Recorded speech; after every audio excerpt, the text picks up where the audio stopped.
RTP. Bienvenida. Ya está con nosotros amigo. el asambleísta querido Raúl Chávez, quien nos va a acompañar justamente a esta hora de la mañana, ya 7:44. Oiga, yo decía, ¿a qué horas me aparece el letrero rojo? Invitados. Y yo miraba, no miré a la derecha. Ah, Dios mío, porque la belleza está de este lado. Entonces me quedo contemplando a la izquierda y no a la derecha. Hay que reconocerlo. Bueno, buenos días, buenos días, querido Ramón, a todas las personas miembros del panel. Muchísimas gracias por la invitación.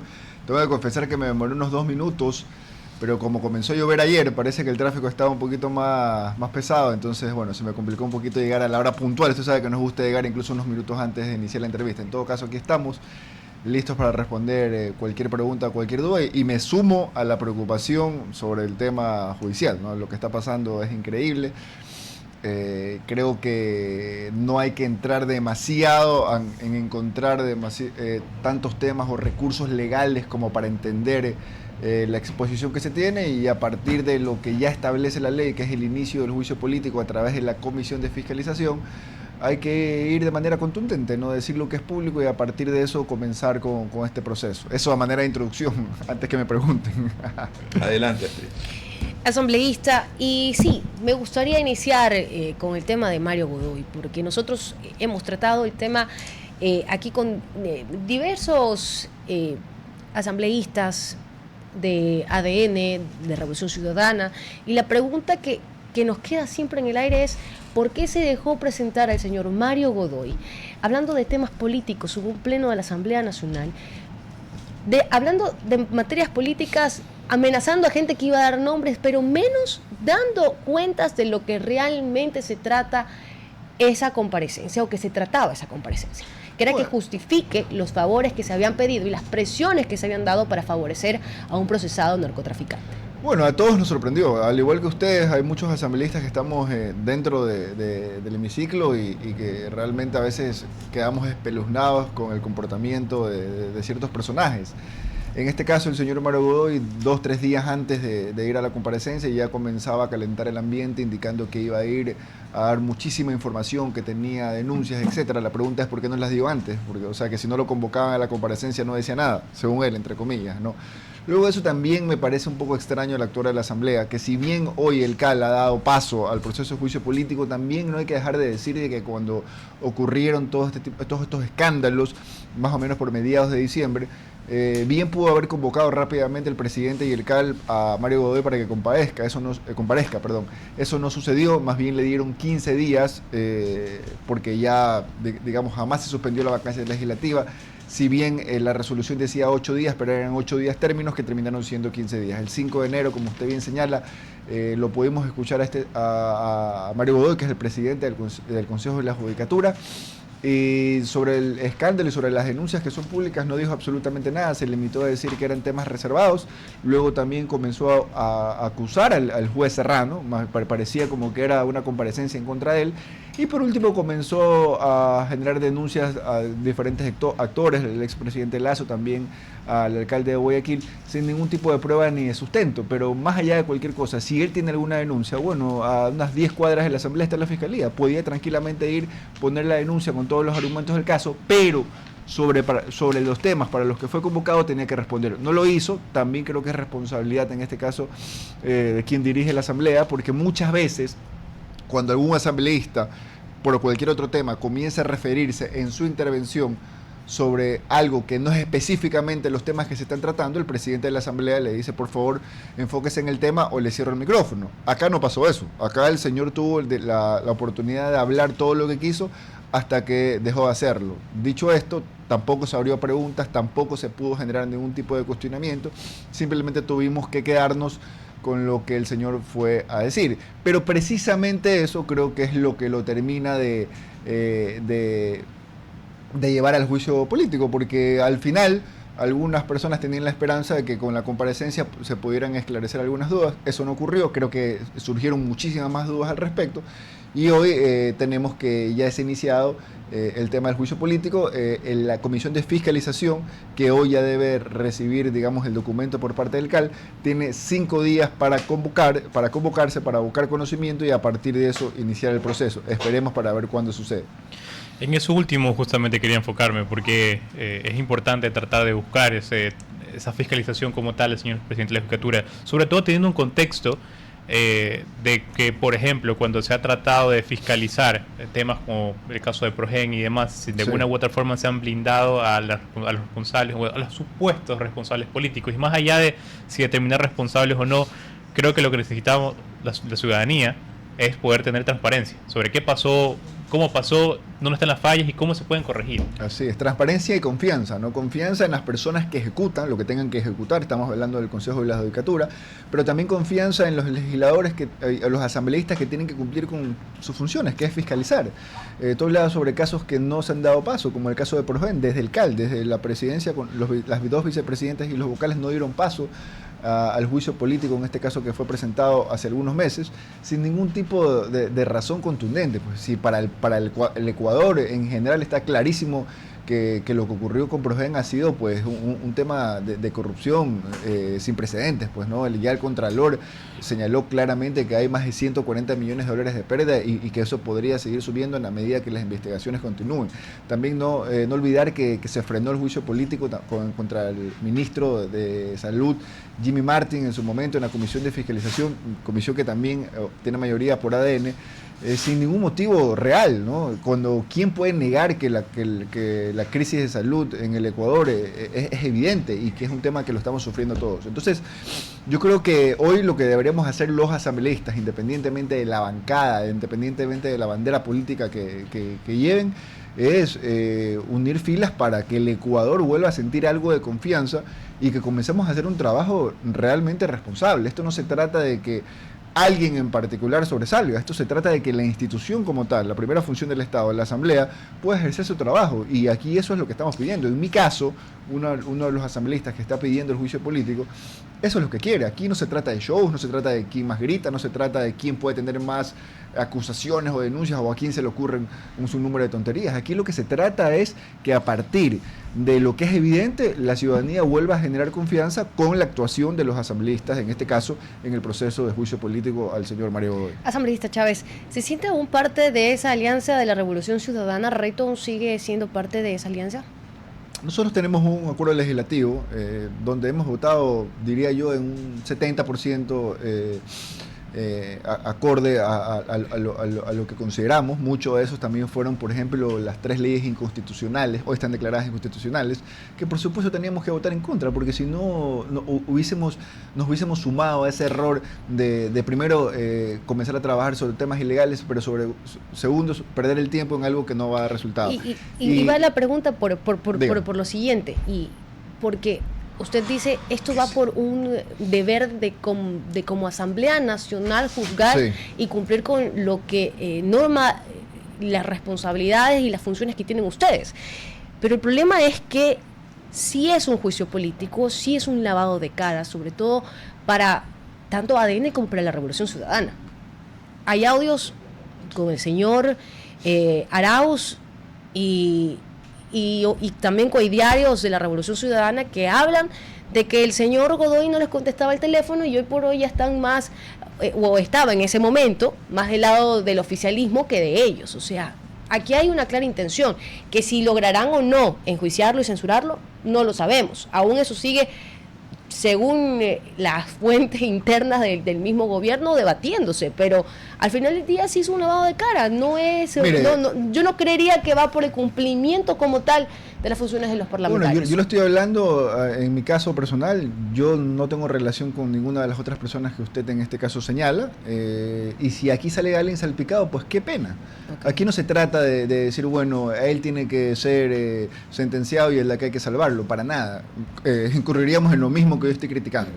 En todo caso, independientemente del nombre, independientemente de la bandera política, hoy hay una gran oportunidad de comenzar el juicio dentro de la Comisión de Fiscalización y después del Pleno, pero sobre todo en la etapa de la Comisión de Fiscalización, para que todas las personas que se sientan afectados, que tengan cualquier tipo de denuncia, donde todas puedan, digamos, sumarse a este pedido que hoy creo que ya es ciudadano, pues lo hagan y a partir de las pruebas poder generar pues con contundencia el informe que deberá salir para después llevarlo al pleno. Pero repito, aquí nadie, o al menos en mi caso, no he venido a salvar a nadie. Si alguien sale salpicado, pues qué pena. Aquí estamos trabajando a favor de los ecuatorianos y yo me comprometí a eso el momento que acepté la candidatura y me volví a recomprometer el momento que fui elegido. Asambleísta, quisiera también tocar el tema, o otro de los asuntos que sonó durante el fin de semana, que es justamente esta narrativa que impuso el gobierno una vez que recibió la sentencia por parte de la Corte Constitucional, en donde declaró que no puede ser válido la inversión privada cuando no se está limitando correctamente los casos excepcionales. Sobre todo, se lo pregunto por dos cosas. Primero, justamente encontrar esta narrativa donde otra vez se tiene a la Corte Constitucional como un enemigo. Y lo segundo también es porque, si bien es cierto, lo que sucede es que la Corte señala que no se está delineando esos casos excepcionales de manera correcta, sí puede darse el caso, por ejemplo, que a través de un proyecto de ley de parte de cualquier asambleísta se pueda señalar concretamente y correctamente cuáles son esos casos excepcionales para justamente tratar de ayudar a aquello que también supone un problema largo, que es el tema de la crisis energética. No, por supuesto. Primero me parece una responsabilidad del tuit del presidente. O sea, yo creo que hay que generar institucionalidad en el país y cosas como esas seguramente no lo hacen. A mi criterio también tienen mucho que ver el querer desviar la atención de lo que está pasando para un poco intentar equilibrar, entre comillas, el tema. Yo creo que eso no sucede. Luego, entendamos que este tema de los casos excepcionales radica en la ley No Más Apagones. Ley No Más Apagones que fue impulsada precisamente por el presidente actual, Daniel Noboa, en el periodo anterior. O sea, fue redactada diciendo casos excepcionales por ellos y fue aprobada. Luego, lo envían, digamos, el pedido a la Corte Constitucional y digamos que el caso excepcional, corríjame si no me equivoco, pero hablan del bien común. Interés público. Interés público. Esa es la palabra que está justamente interés público, o sea, es conflicto. algo absolutamente general, ni siquiera podría tener un significado específico, porque interés público podría ser cualquier cosa. Y ahí es donde a mí me sorprende, y aquí, querido Ramón, usted que tiene esta más experiencia, yo veo que las mismas patinadas que ha pegado el gobierno desde el inicio y antes de que el señor Herrería sea secretario jurídico, las sigue pegando. Porque con todo respeto para el doctor Herrería y para todos los abogados, esto es simplemente una patinada, porque claramente podrían haber justificado, porque claro que hay forma de justificar cuál es la excepcionalidad y por qué es que se necesita esa inversión, y estoy convencido que la Corte hubiese dado paso.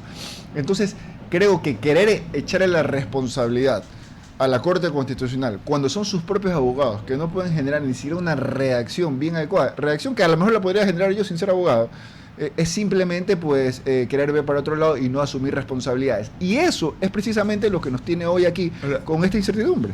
¿Qué pasa cuando los gobiernos no aceptan la crítica ajena? Bueno, le pasó al correísmo y le pasa a este gobierno. Le pasó al Lazo, que quedó turulato. O sea, al no admitir de que hay otras opiniones, y en democracia hay que aprender las otras opiniones. Mire, yo creo que parte del éxito de cualquier gobierno y también parte del fracaso de cualquier gobierno es: si queremos ser exitosos, hay que aprender a convivir. Y si queremos fracasar, no aprendamos a convivir. Convivir es la capacidad de entender que dentro de una sociedad existen personas que no necesariamente piensan igual a ti. ¿Qué criterio tiene ya en la reflexión y desde el punto de vista psicológico de la acción de la ministra de Gobierno cuando dice que no va a hablar ni con el alcalde de Quito, ni el de Cuenca, ni Guayaquil? Es decir, no habla con ningún centro, aduciendo que hay corrupción en el tema. ¿Qué opina en esa materia? Bueno, primero tiene que demostrar todo lo que en este caso denuncia. Segundo, también yo creo que las personas se marean cuando llegan a los cargos, ¿no? Creen que una vez que tienen, digamos, el nombramiento de ministro o están en el despacho, todos deben ser serviles, y todo lo contrario. Desde el momento que inician con un cargo jerárquico como tal, lo que tienen que hacer es responderle el doble a la ciudadanía. Y ese tipo de cosas es el resultado de lo que hoy está pasando, porque claro, dicen yo no quiero dialogar, pero bueno, si no quiere dialogar, por último no dialogue, lo cual creo que está mal, pero por último no dialogue, pero paga tiempo, invierta en las ciudades, se genera una planificación que se pueda entender de que realmente se está llevando a cabo algún plan que dé resultado para la ciudadanía. Eso no ocurre. Mire, la propia ministra de Gobierno, que es la que ayer bueno, ella no directamente, pero gente que trabaja con ella y que ha salido claramente en fotos, fue a querer pintar un coliseo en Quito. Digamos, los dueños del coliseo, que es la Junta Parroquial, dijo no se puede pintar en ningún tema partidista, y lo que hacen es ponerse bravos, en vez de entender que aquí en Ecuador se vive en una democracia. Aquí lo que pasa es que se está queriendo imponer a la fuerza ciertos criterios y que la ciudadanía no está aceptando porque la ciudadanía entiende de que si bien se le puede dar digamos, la confianza a cierto sector, al gobierno en este caso, para que por un tiempo determinado intente ejercer su plan, cuando se ve que eso no está sucediendo, se ve que no se está generando ningún resultado positivo al respecto, también salta a reclamar. Y peor aún con estos casos ya más directos de corrupción. Hablamos de Progen, hablamos de salud, hablamos del Consejo de la Judicatura. Pero mire, para todos los que estamos de alguna forma involucrados en la política y seguimos ciertas cuentas en redes sociales o periodistas en redes sociales, ¿quiénes son los únicos que apoyan hoy al señor Godoy en su defensa? Cuentas relacionadas al gobierno, esa es la realidad, porque si uno revisa todas esas cuentas, uno ve que ellos son los que después hacen activaciones a favor de los ministros, asambleístas o del propio presidente. Entonces, la gente no es tonta, la gente se da cuenta y cada vez comienzan a existir más dudas al respecto. Jorge. Asambleísta, ¿cuáles van a ser sus prioridades dentro de los primeros meses de este año? Bueno, cerramos el año pasado iniciando el pedido de juicio político al presidente de la Judicatura. Hoy, en enero, inicio de este año, el CAL ha dado paso, pues por supuesto que estaré vigilante. Iré a la comisión de fiscalización cuando convoque el presidente de esa comisión para poder tratar y abocar conocimiento. Luego también indicarles de que ya está lista para segundo debate una ley que fue hecha en este caso por mi equipo y por mí, por supuesto, que también fue parte de una propuesta de campaña, que es una ley que se enfoca en la psicoeducación de manera transversal. Recordemos que yo soy presidente de la Comisión de la Niñez y Adolescencia, vicepresidente de la Comisión de Niñez y Adolescencia, y ya está lista la ley que, entre otras cosas, busca un correcto desarrollo psicológico desde la infancia hasta la adolescencia, abarcando diferentes temas, como es la parte educativa en psicoeducación, como es la parte comunitaria, donde estamos planteando que todos los que estén por ser egresados de las carreras de psicología hagan su trabajo a manera de territorio, una especie de rural, como para que se entienda, como para ser mucho más explícito. Luego también desde el campo de la salud estamos generando dentro de este proyecto de ley diferentes propuestas para trabajar sobre todo en promoción y prevención, pero adicional a eso de que todos los seguros de salud privados incluyan por obligación la oferta de salud mental. Hoy eso no ocurre. El 80% de los seguros no lo hacen. Y por último también estamos generando una obligación para que todos los GATS puedan trabajar de manera directa y coordinada con el Ministerio de Salud y el Ministerio de Educación en actividades extracurriculares como arte, cultura y deporte, para también generar pues una interacción diferente en el desarrollo de los niños y de los adolescentes. ¿Por qué enmarco todo esto? Porque si bien ejercemos con mucha firmeza nuestro trabajo de fiscalizar, de entender que lo que está mal hay que cambiarlo y que no hay que dejar de hablar de eso, por otro lado también somos propositivos. Entendemos que la esperanza de un país se construye a partir de lo que podamos sembrar. ¿Y cómo sembramos? Sembramos leyes que inicien desde la niñez, desde la adolescencia, porque ellos terminarán siendo adultos y la sociedad en general pues está conformada por personas, por adultos sobre todo. 8 de la mañana con 2 minutos. ¿Alguna última pregunta, Astrid? No. El asambleísta lo ha contestado justamente casi todo con el tema de su comisión, que justamente le iba a consultar cuáles son los proyectos para este 2026. La justicia anticorrupción, dice Expreso, en Ecuador juega 2 tiempos. Y esto para tu reflexión final. Audiencias y sentencias de procesos de corrupción se retrasan meses o años, mientras casos como AAA avanzan. Según registros, los retrasos se deben a jueces, defensores y maniobras legales. Your opinion.